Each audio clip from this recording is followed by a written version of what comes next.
ask questions, state your feelings, state your reactions, without, you know, directing it at any one person. We don't want to do that, but we recognize this is an emotional subject. So you're going to have some hard feelings, and we welcome hard feelings. We can handle hard feelings.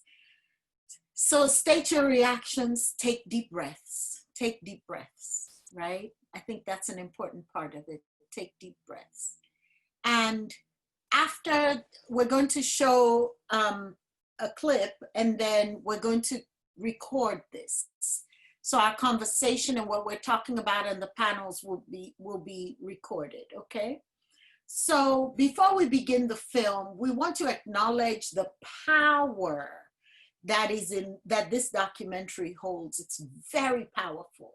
It's powerful intellectually, it's powerful emotionally, and it's powerful physically. I think you're going to see reactions in all three parts of you. It holds a lot of pain, right? The other people's stories can be very painful, and we live in a society where we don't try and embrace that pain, right? That's why we use words like fragility. We don't like pain, okay? I want you to take care of yourself. Do what you need to do to take care of yourself. If you need to mute it for a minute, if you need to cry, if you need to put something in the chat, go right ahead. Turn off the video if you have to. The movie is going to be about 27 minutes, right? It will, so even with that, what we'd like you to do is turn off your video and your sound at the bottom, because what that will do is make it stream better, right? You won't get the pixelated screen, but come back on with your video and your mute. And if you don't want to be on video, that's okay too, okay? We're only going to watch the first 27 minutes of this movie, of this documentary, and we encourage you to finish this documentary with us after the session. Like, go watch the rest on your own. The discussion afterwards is so powerful. I can't wait to introduce our speakers to you. They're amazing human beings. If you're triggered, breathe, take breaths, hang in there, come back after 27 minutes. Even if you've seen this documentary before, watch it to keep it fresh in your mind for the conversation that we're about to have, okay? So now we're going to watch the first 27 minutes of the documentary 13th, which is on Netflix and is about mass incarceration.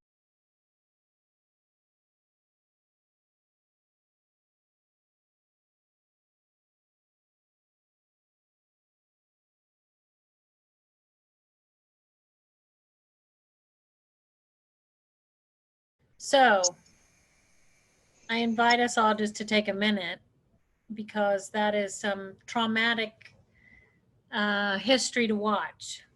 And although it's history, there's a lot of it that sounds very current today. So I want to just hold that space for anybody that's feeling the weight of that.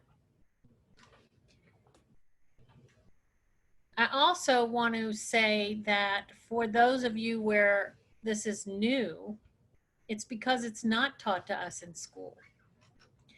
You know, Iaba, you said a quote a little while ago that was, who writes the story of the, tell me what it was that you said about the lion.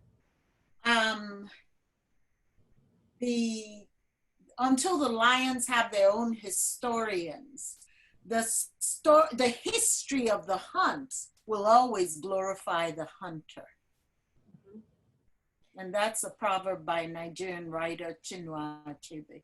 I thought that was so powerful, so powerful. So until the lions get to tell their story, right? And so we've been educated in a country where the hunters have been telling the story. And so this movie is really a critical piece, as there are many, many others right now helping to tell the truth. So if you know the truth, hold on to it and know that it's being told. And if you don't know the truth, listen and watch. I'm quite proud of Netflix for having now one of their channels that's dedicated to these movies. So educate yourself. I think that's a really incredible piece of this. So when we talk about the evolution of slavery to Jim Crow to creating a system that is structured on injustice and unequal treatment. So we learn about that and we start understanding how the prison industrial complex has become as big as it is. Those numbers on that screen as they changed are overwhelming. And we know that it is disproportionately affecting certain groups. So Black boys and men are disproportionately affected in the system, and we know that. And when that is the case, there has to be a highlight on that. That's critical. What we want to do with this call is recognize that and look beyond it. So what we're looking at is who else are the marginalized voices? Who else are the voices that are part of this system, whose numbers may be even rising in the system and are not heard about? And so we need to educate ourselves on these unheard voices, disenfranchised and marginalized communities.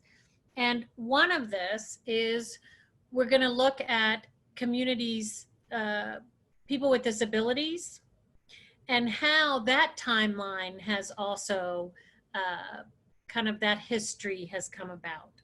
So we're going to take a few minutes and Avital Walls is going to talk to us about what that looks like. And then when we get into our panel discussion, we're going to bring in even more marginalized communities. So of course we can't fit it all in. Unfortunately, it's a big story to tell. It's an important story to tell. And so at least for tonight, let's focus on a couple of communities. So let me tell you about Avital. She's a master's of social work and public health student at the University of Georgia. And she's currently at the Center for Social Justice, Civil and Human Rights at the School of Social Work at UGA. She's done a lot of work for the past 5 years. She's engaged in projects and research, working to increase access to higher education for incarcerated women in Georgia. And so she's done a lot of work with incarcerated women and really looking at how does incarceration, that doesn't have to be the end, right? How do we move beyond that? Although there are a lot of challenges in place. So thank you, Tali Avital, for being here. I know that you really focus on amplifying marginalized and disenfranchised voices. And so I appreciate you both putting together this panel and also for the history you're about to teach us. Thanks, Leanne. I first wanted to just thank Compassionate Atlanta, Global Ubuntu, and the Georgia Council on Developmental Disability for inviting me and everybody here to really engage in this really important, timely conversation. So thank you for doing this. And so I'm going to start sharing my screen for you so that I can kind of walk us through a little bit of the history. Hang on one sec. Share screen. Okay. So I can just walk us through a little bit of the history of incarceration and disability. So first, I want to begin by talking about the history of incarceration as it relates to disability. It can be linked to the deinstitutionalization movement, the passing of the Americans with Disabilities Act, and the Olmstead decision in 1999. Stringing together these historical events led to the deinstitutionalization of people with disabilities from mental health hospitals and facilities.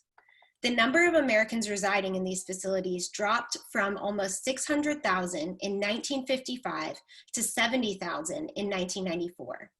However, as people were coming out of these institutions, the resources and financial investments were not shifted from these facilities to the community alternatives necessary to address the unique needs of people with disabilities. And this put many individuals in a very vulnerable place. People formerly housed in institutions were now finding themselves homeless, lacking necessary medication, caregiver support, and social connections. The resulting instability has led to the criminalization of people with disabilities. In particular, many of these Americans were being taken into the criminal justice system for small infractions, like sleeping on the sidewalk, or just a lack of understanding for people with disabilities. And thus we see the prison system grow.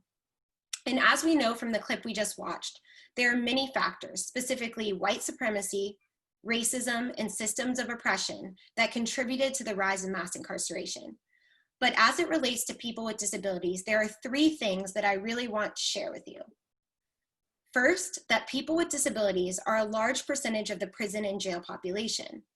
They are especially likely to be victims of police violence, and they are often treated unfairly before, during, and after incarceration. Let me explain. According to the Bureau of Justice Statistics, people behind bars in state and federal prisons are nearly 3 times as likely to report having a disability compared to the general population, while those in jails are more than 4 times as likely. Additionally, people in prisons are 4 times as likely to report cognitive or developmental disabilities compared to the general population, while in jails they are 6 times as likely to report these disabilities. And developmental disabilities include Down syndrome, autism, intellectual disabilities, and learning disorders, among many others. But I want to underscore one thing about this, is that we are only talking about reported and diagnosed numbers. And this means that the count is likely much higher since there's a lack of diagnostics and assessment within facilities because they're limited and costly, and maybe the facility just doesn't want to do it.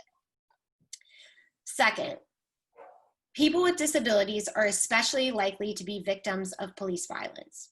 Unfortunately, we're seeing this play out right in front of our eyes today. However, many Black and brown people know this is not new. About half of all Americans killed by police have a disability. A recent published article in The Guardian underscored this reality and the need to listen to Black and disabled activists. I want to take a moment right now to remember the beautiful lives that were taken from us by police officers and the oppressive systems of racism and ableism. Freddie Gray, Eric Garner, Sandra Bland, and Robert Ethan Saylor.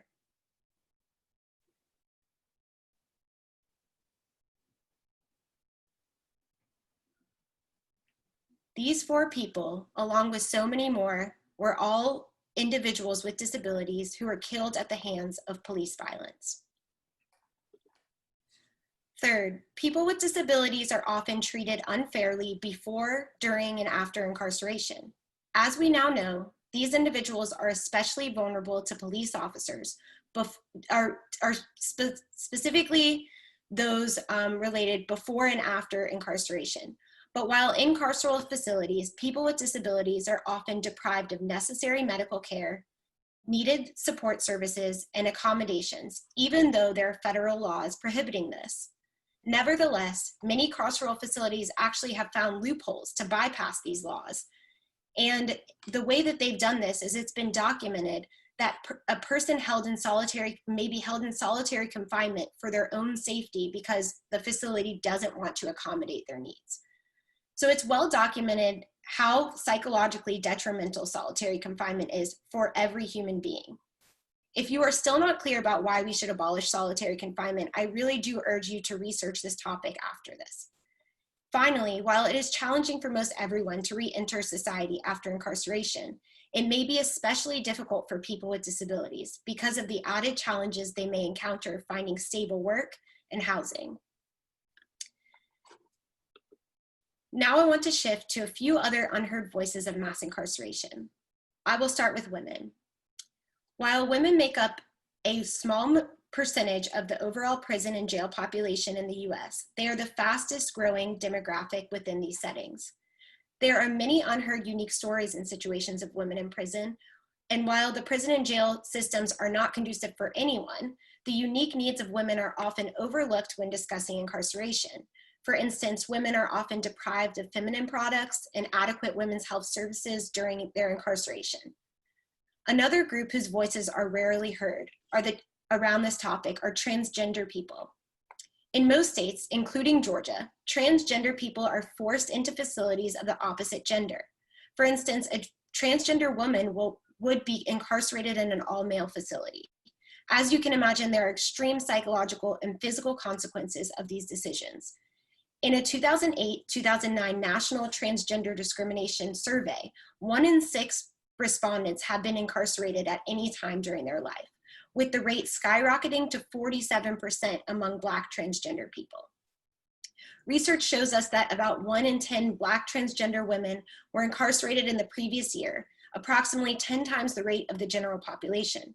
And this illustrates a very important point about the conversation around intersectionality and that we need to start using as a baseboard to discuss in incarceration and other oppressive systems. First Nation people and Indigenous people are often unheard in many US systems, especially in the justice system. While there's a limited amount of research in this area, we do know one important thing.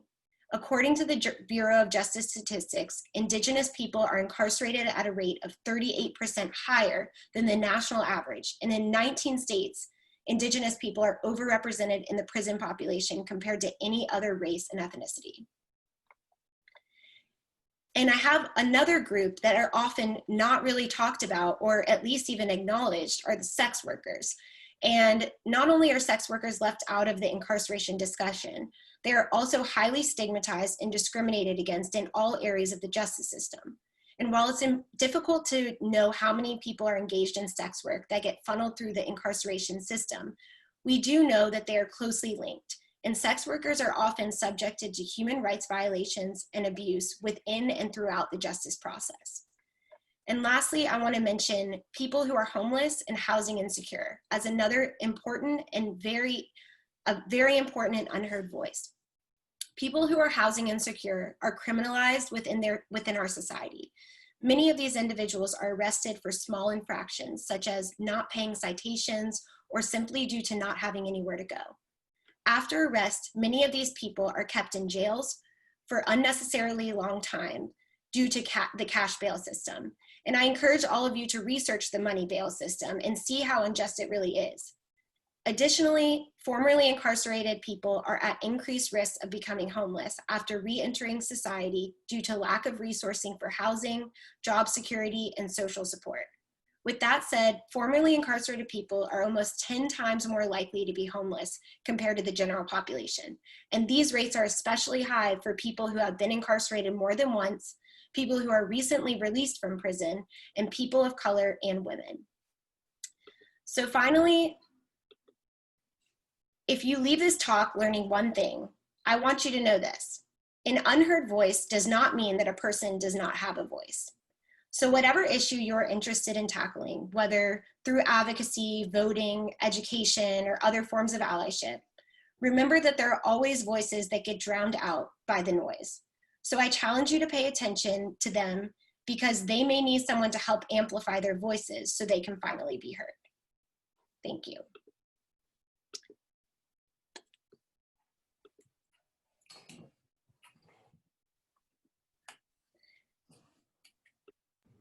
Thank you, Tali. You know, so much of what you've said, and I think about, you know, you showed another group of people that we had a moment of silence for. And I think one of the things as we get into this discussion that Iapo is going to lead is what can we do going forward? And when people talk about defunding the police, there's really, I think, there's misinformation on that. And what we want is we want people who can arrive at a place where there might need some de-escalation happening, maybe because of mental illness, and not shoot that person, right? And so when we talk about defunding the police, what I don't know what we is, me, what I would be saying is, let's restructure and let's make sure that we look at what this history is and how we allocate resources differently. So I don't mean to step on any toes of the panel. I'm sure we're going to be talking about that, but I really appreciate you putting that history forward, because it's when we understand that and how we've gotten here today is, I think, how we can start breaking it apart, breaking it down, and recreating something that's more just. So thank you. Thank you, Leanne. I appreciate your perspective on that. So how are we feeling in the chat? Can you just holler at me? Sad, confused, excited, angry. Thank you, Samaya. Angry, yes. I definitely can relate to that. So systems are just that, systems. They can be undone and redone.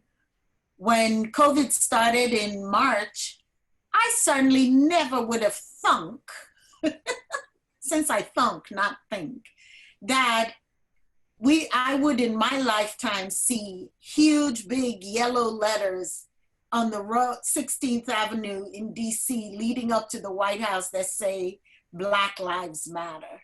I wouldn't have thought that, what day are we, day 16 or something?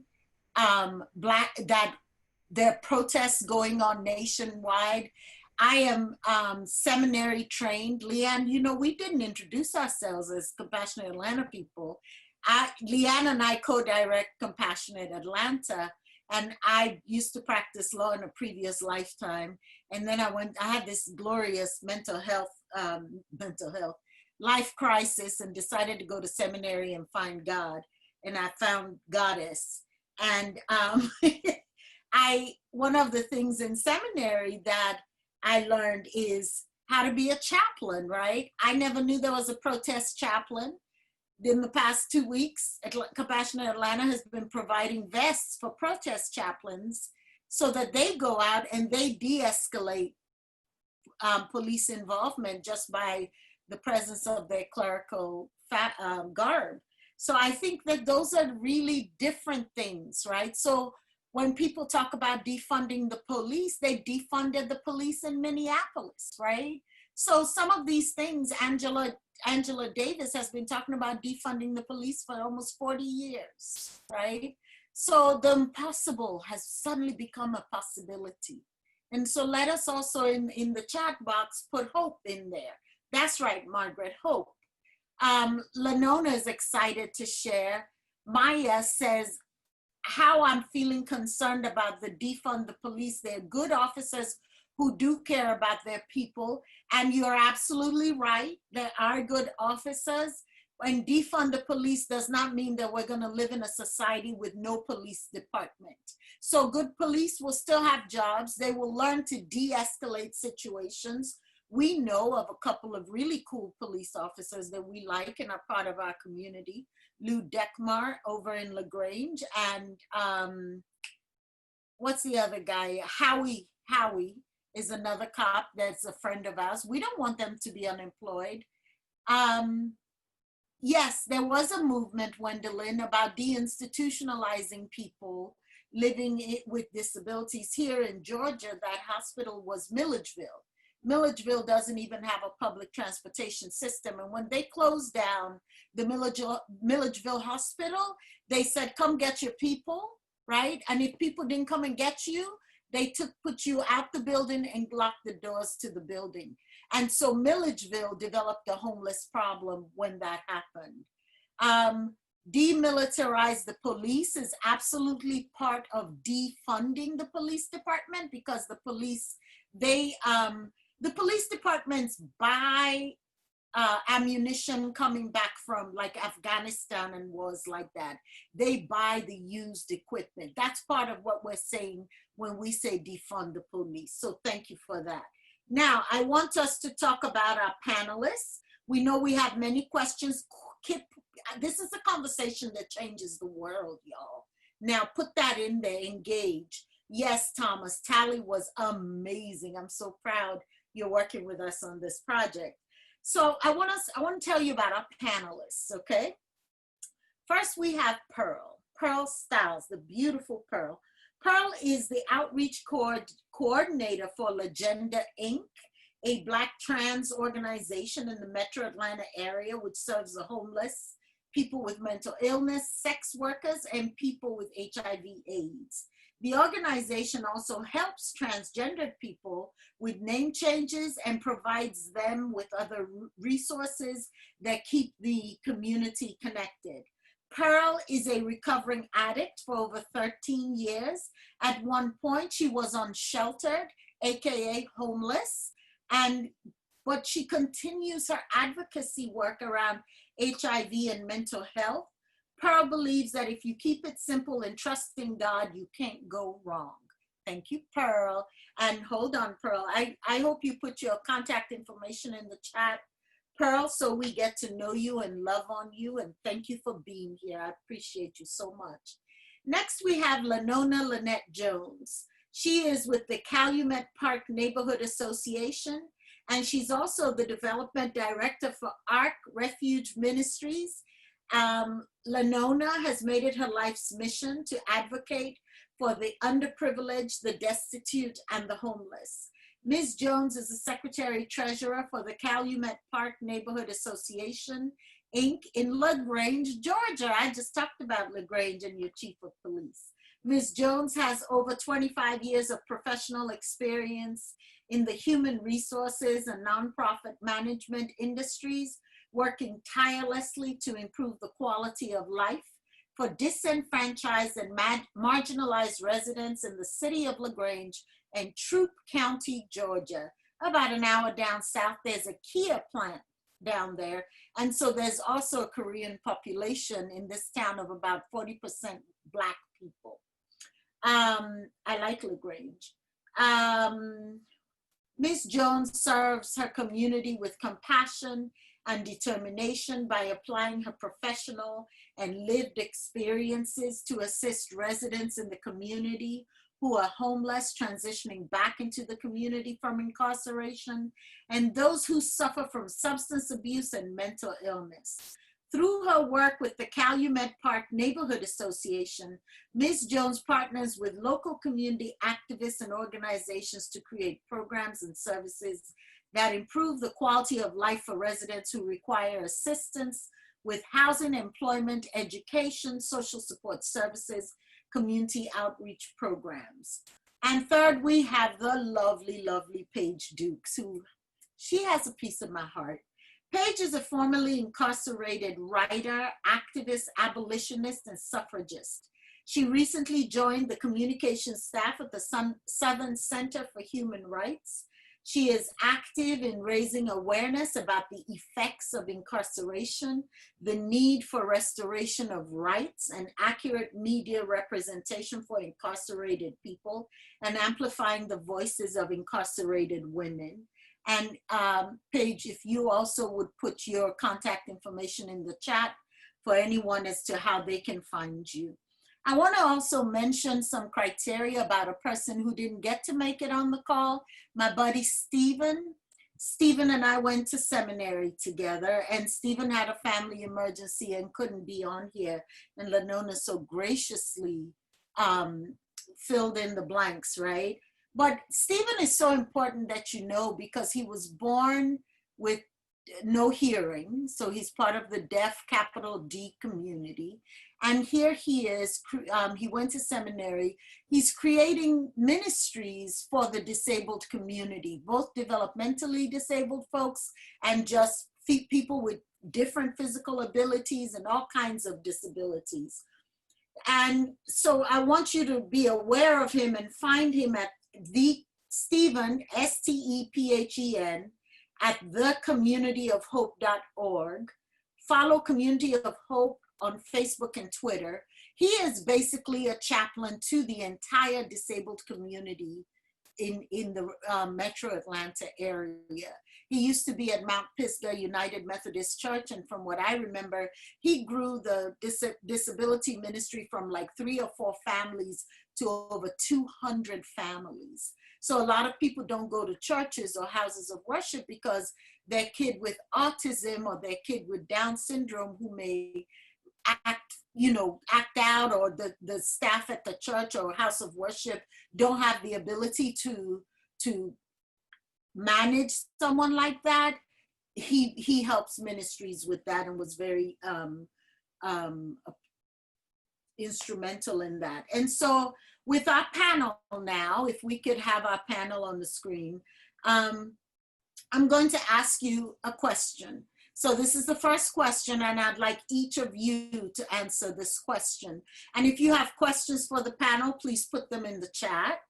So Paige, Lenona, and Pearl, from your experience, whether in advocacy or personally, what are some of the biggest issues we should be aware of related to incarceration and unheard groups, whether that be people living with disabilities, trans people, women, or other groups?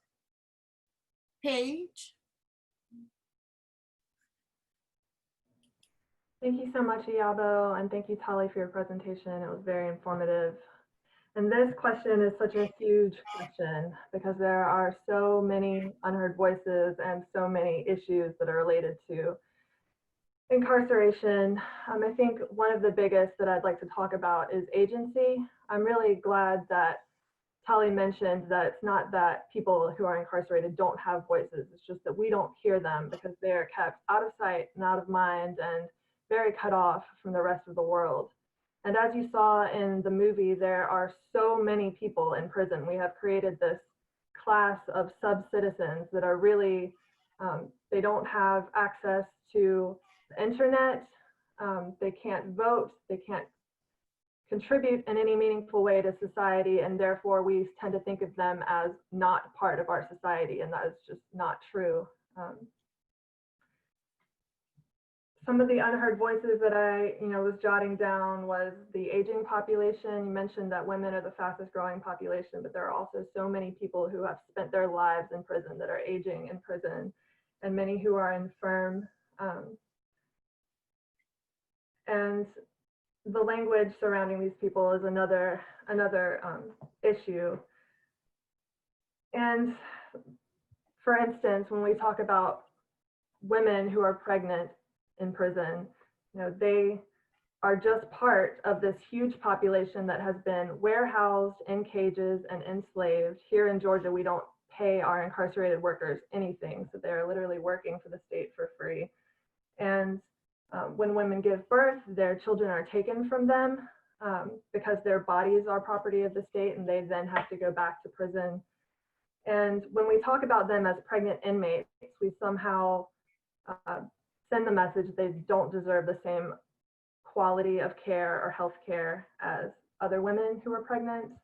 And the same goes for people who are ill in prison and infirm.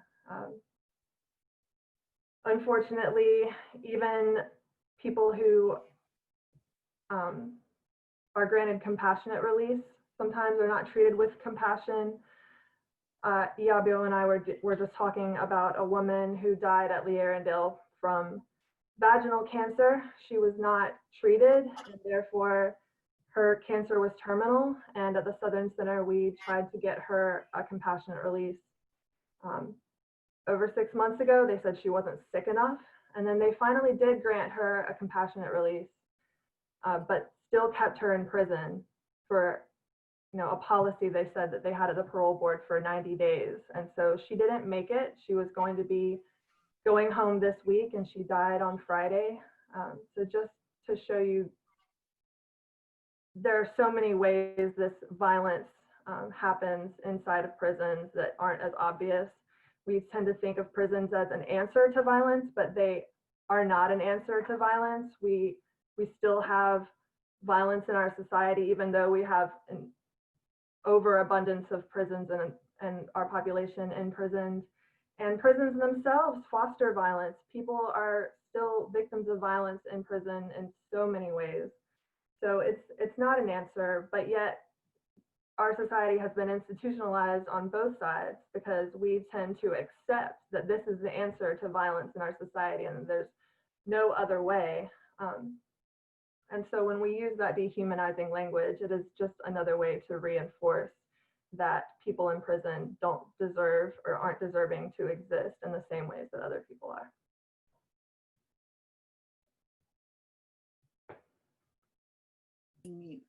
Thank you, Paige. That's I felt your heart in that. Thank you. Um, uh, Pearl, would you like to take that question on? From your experience, whether in advocacy or personally, what are some of the biggest issues we should be aware of related to incarceration and the unheard groups that you are the most familiar with? For me, the most unheard group for me personally, from experience, being transgender, that was one of the voices that was most unheard for me. I am also a person who did time. I did 10 years in prison. And it never, while in prison, it never was an option for no one to ask us any questions or how we doing, how's we being treated. We always got the last end of the stick. You had people's in there, that officers that was molesting transgenders. You had some in there that was giving transgenders drugs for sex. You had a lot of them that was abusing the girls if they refused sex, or even when the girls get sick, they never got attended to. I was sick in jail for almost 6 months and didn't get no treatment until after I left jail. Another very, very unheard voice is mental health. Mental health and homelessness. With me also being a person who dealt with both of those also. When you come in, when they lock you up, for me, it's never about the drugs they probably catch you with, or that you crosswalk, or little small things like that. I never thought that was a reason to incarcerate no one. I always thought my better needs for incarceration was getting people mental health, getting them some counseling, talking to them, asking what can they do to, try to stop what they had going on. Like there's a program now that Legenda was a part of creating. It's called PAD. It stands for pre-arrest diversion. It's for people that are being arrested for stuff that is so minute, and the program actually go in and get the people mental health, get them housing, get them whatever they need. Going to the jail to get these people and bring them out, and servicing them with mental health issues, drugs, homelessness, so that they don't steady repeat the cycle.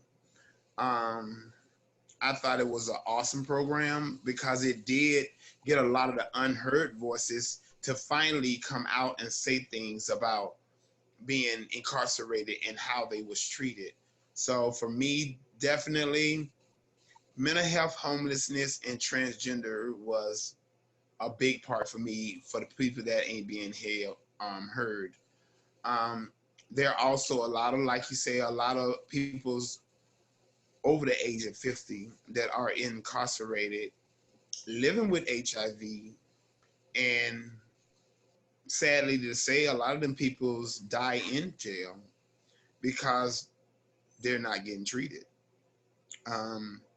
Soon as one of us come into jail and we get tested and we say we HIV positive, we get picked, like we get treated like we have like we're a tick bomb, like we finna blow up.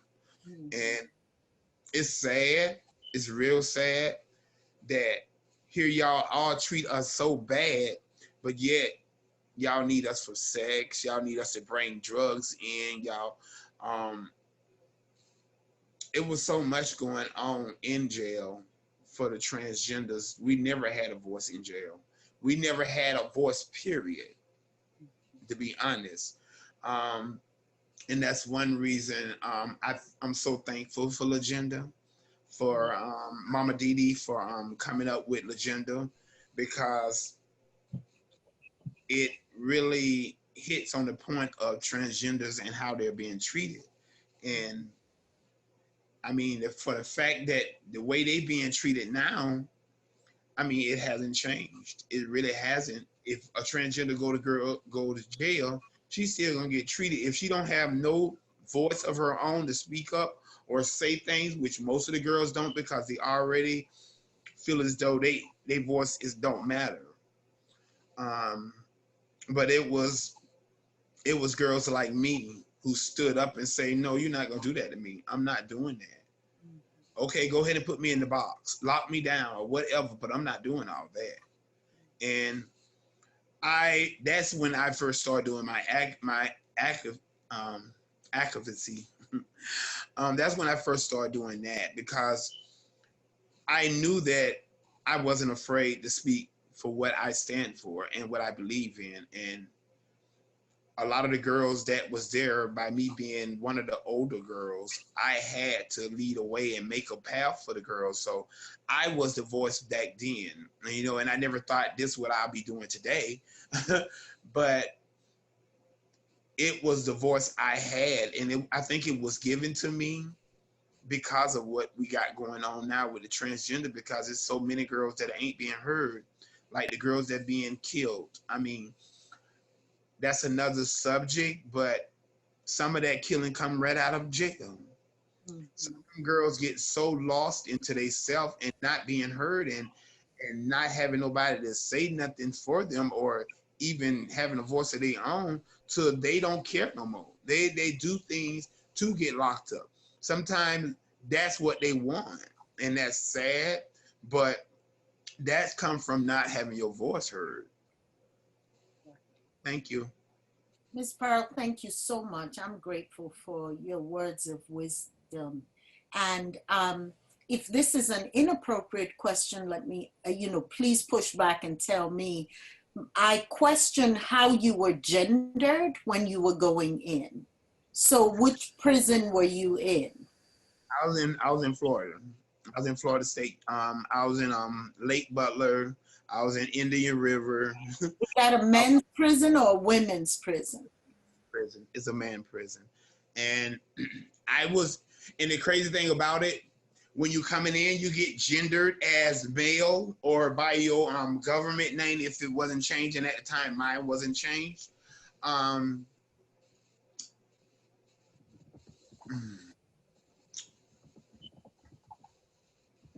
lost. That's okay. Before I go over to the next person, the question I was trying to get to is how, with all of this stuff, there's intersectionality, right? The idea that all of us hold multiple identities. And when the system does not validate our own identity, what that does to us.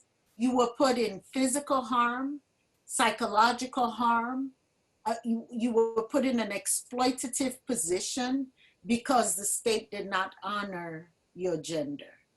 Exactly. That was the point I was getting at. Okay, and when I was in prison, I can only speak for but when I was in prison, my first 4 or 5 years, every day I was in a fight. Every day I was getting threatened. Every day somebody was stealing something from me. Officers threatened me. Officers poking me in the back with sticks, calling me all kind of names that are disrespectful and disruptive to me, not gendering me properly, not pronouncing me properly, always calling me a boy or a faggot or a sissy or a boy in drag or wannabe woman.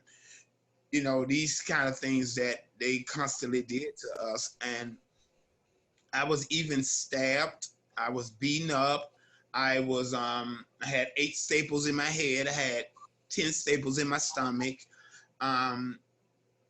But luckily God seen another plan, and I arose above that. But it's not only that I rose budded and lived and survived it, it gave me more of a voice. It gave me that I knew that I couldn't sit around and not say nothing no more, could not sit around and not do nothing no more, because here I was with this voice, and but there are so many other young transgenders out there, some that ain't even know they're gonna be transgenders, gay boys and stuff, and that are getting killed in prison because they don't have a voice or have the willpower to stand up for themselves. Miss Pearl, I'm so grateful for how you just opened your heart up and spoke to us. And I just want you to know that you're safe with us. We honor everything that is Miss Pearl, everything. Okay. Thank you for sharing your heart with us. And now I'm going to ask Lenona. Lenona, would you come on? Yes. Um, so the question we had was either what's your experience in terms of advocacy or personally? What are some of the biggest issues we should be aware of as it relates to mass incarceration and people living with disabilities or from marginalized voices? Yes, thanks for having me. Thanks, Paige and Pearl, for sharing. I can piggyback off of their comments. I think one of the things that we need to be aware of with mass incarceration is seniors that are returning to the community, and how the prison system is not very forthcoming about the health and wellness of the prisoners that are leaving, that are being released.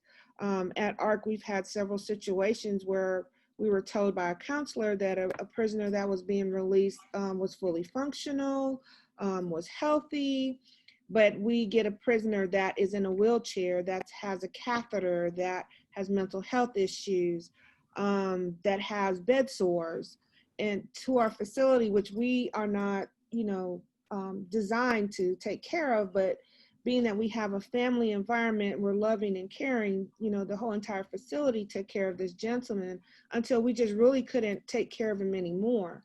And then we had to find a place that would take him and treat him well and close enough to the facility where we could still check on the gentleman. And, that's very disheartening, because the man had been in prison more than 30 years. He went in his teens. And when he came out of prison, he'd had 2 bouts of cancer by the time he was released. And it's mostly, I guess, like what Paige was saying, like a compassionate release, but it was extended to the point where he ended up having cancer again, and they released him before he's supposed to have new treatment. So those kind of catch-22 situations for the seniors that are being released from prison that don't have family, or family doesn't want to have anything to do with them. They get released back into an environment where they know no one, and they're very vulnerable. And then the gentleman, being in a vulnerable state, we had some people that preyed upon him, for his money or his items. And once we discovered that was happening, then we had to deal with that effectively, because that's elder abuse, and we could not allow that to happen. So I think that's one of the things that we really need to try to figure out a way as community to take care of these people that have been in prison for so long, and they're ill and they're incapacitated and they don't have any family. Try to get them taken care of, because the state is just not equipped. But then they shouldn't be releasing them into society, into community, without some kind of assistance. And I can tell you that they come out of the system with no assistance whatsoever. And that's very, very sad. Fortunately, we're in LaGrange, and LaGrange is a very unique city. When it comes to advocating for people returning from incarceration, Chief Dekmar is a very big proponent and supporter of what we do in the community. And we just developed a program called Better Tomorrow, which caters to people that are returning to society from incarceration. They will be vetted through Chief Deckmar as far as their bonding, federal bonding, as far as support for mentorship, support from Department of Community Supervision. And what we do is select these individuals to go into a education program with West Georgia Technical College. Awesome. And they can receive a free education in some of the industries that are really looking for quality people in LaGrange, which is electricians, maintenance tech, truck drivers, plumbers, phlebotomy, things of that nature. And we found employers that are willing to overlook a background, an adverse background, a criminal background, if it's not anything like murder or anything like that, violent crime. Will vouch for them. Chief Deckmar will also vouch for them, and they have 18 months of mentorship. So we give them support services for quite a bit of time. We see that they're doing well. We see that they get adequate housing. We see that they get a livable wage. And right now we have 6 clients, but we're on hold because of the pandemic. We can take up to 20. And we're still working on that right now. But those are some of the areas that are very, very important. And we're trying to do this program so hopefully we can go statewide and eventually become a national model. That's what we're trying to work towards. Lenona, wow, y'all are doing the work in the hard places. Thank you. I love that you mentioned a demographic that we hadn't even named, which is the elderly folks, right? And I think of them coming out, and technology has taken off in the last 30 years, and when they went to prison, they were dialing the rotary phone. And now all of a sudden, they're supposed to know what Zoom is, right? That's a challenge. That's a huge, like, they see it on TV, but that's a challenge, isn't it? Well, one of the things that I discovered in my research was AARP livable communities. Okay. And there is a wealth of information with AARP as far as it goes to, seniors being able to live with Gen Xers and, just different populations in your community. And one of the things that AARP offers is a course for technology for seniors.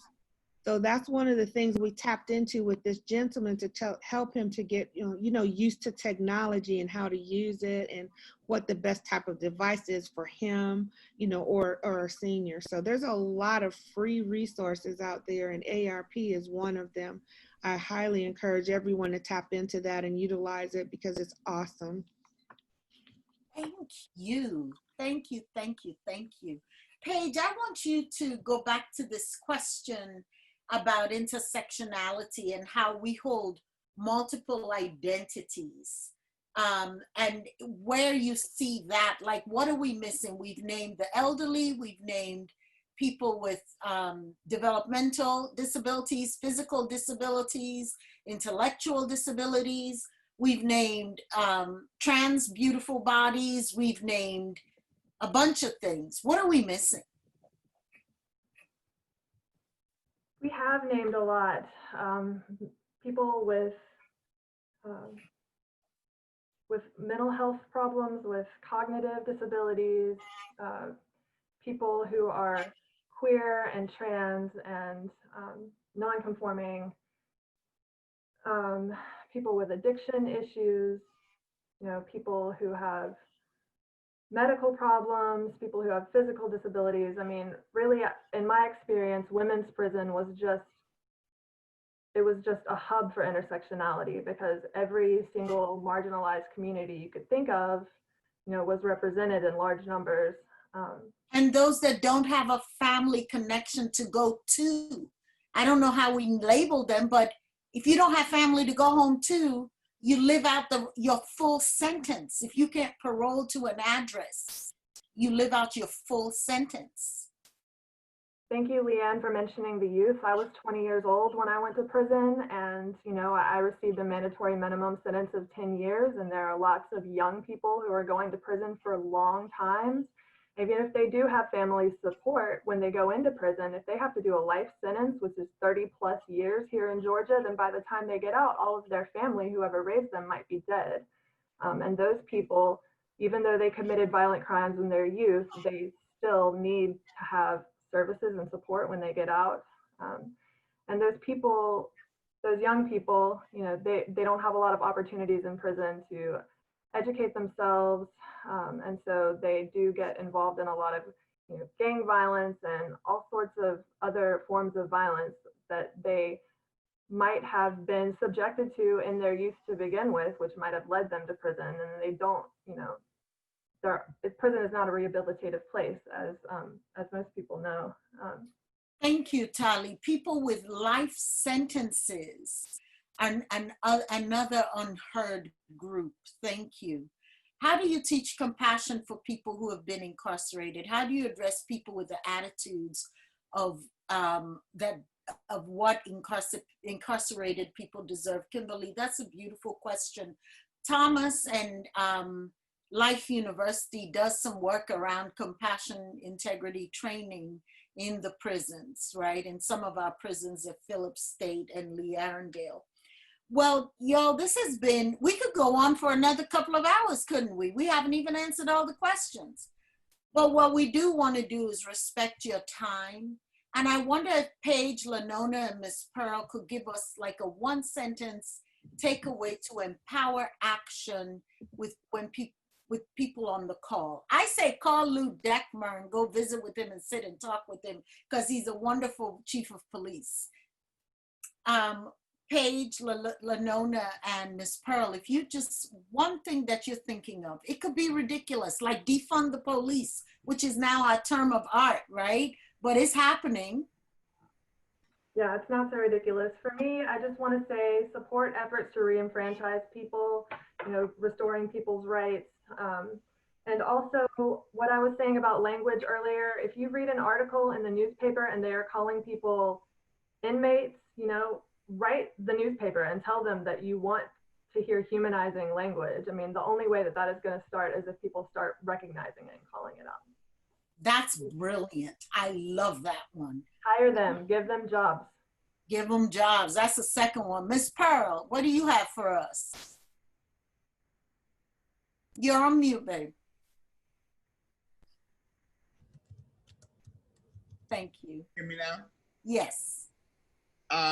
For one thing with me, which Legenda has been doing with the police is giving them trainings, training them on pronouns and how to treat transgenders, how to approach them, how to handle them, and stuff like that. Another big thing for me is God. I mean, trust and believe in him.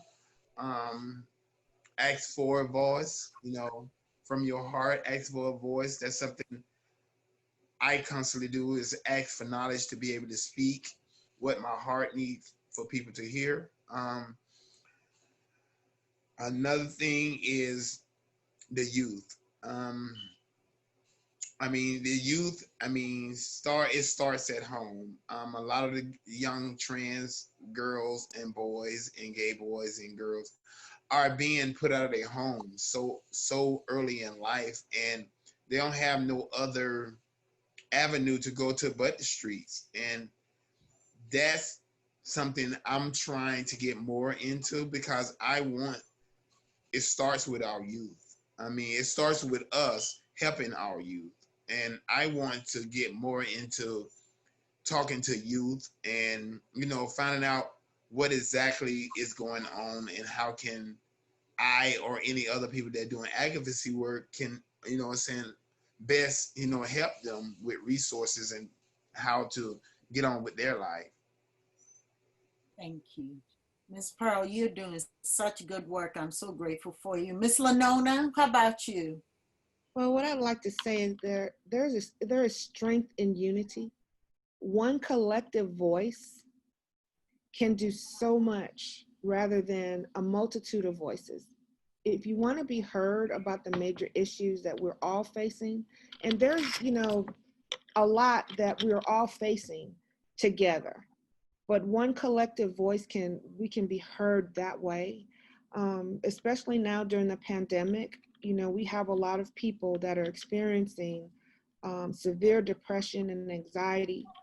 We have a lot of people that are on the brink of being unsheltered. And at one collective voice, we can prepare for life after the pandemic. The protests have shown us, and I look at them as being one collective voice, but it's a multitude of influencing voices. The pandemic has showed us that we can do this and we can effectuate change, but we have to be in it to stay the course collectively. That's the only way that we can have change. I'm so grateful for your wisdom, Ms. Lenona. Emily Bridges in the chat says that we should use humanizing language by saying older adults instead of the elderly because of the negative impressions associated with the second term. And I think that the vote is another one. Many formerly incarcerated people are not allowed to vote. And then there's a call to action I want to make, Leanne, and then I'll let you make yours. I want to echo what Paige said and what Lachey said. Call your police department and say, are you misgendering trans lives when you arrest trans people, right? Call your police department, know them, what they're saying. The other thing I wanted to talk about, the reason I have a wonderful relationship with Lenona, just me and her on the call, is my relationship to her town, LaGrange. Leanne and I went down to LaGrange, met Lou Dekmar. Troup County was the first county in the state of Georgia to have their marker from the Equal Justice Initiative from Montgomery, Alabama, where the marker is on the grounds of the AME church down there, and references the lynching of a person during Reconstruction. We have the privilege at Compassionate Atlanta of partnering with Fulton County and DeKalb County, and we're working on Gwinnett County, and we're working on Forsyth County. DeKalb County is the second county that has brought their marker and has erected the marker up from the EJI. And the folks in Fulton County, we're in partnership with them. That's much more complicated. And there are lots of places, Palmetto, Upper Roswell, and then the Atlanta race riots and all of that. So work with your county remembrance project. When we moved away from lynching bodies hanging from a tree kind of thing, we started doing more incarceration. We saw in the movie the direct link between Reconstruction and mass incarceration to police brutality today. It's a single thread, right? And one of the ways you can interrupt that is by creating community around this issue. Where do you find like-minded people like this?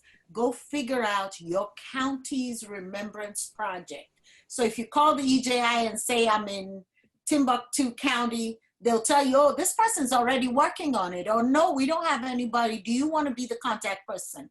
Work with the NAACP local office for the, to partner with a Black organization to do that work in that city, okay? Leanne, close us out. Okay, so, I think sometimes when you have these conversations, or at least when I do, there's part of me that feels like it's such an insurmountable, it's huge. It's so big. And yet I have seen progress. So Pearl, you talked about the pretrial arrest diversion, okay?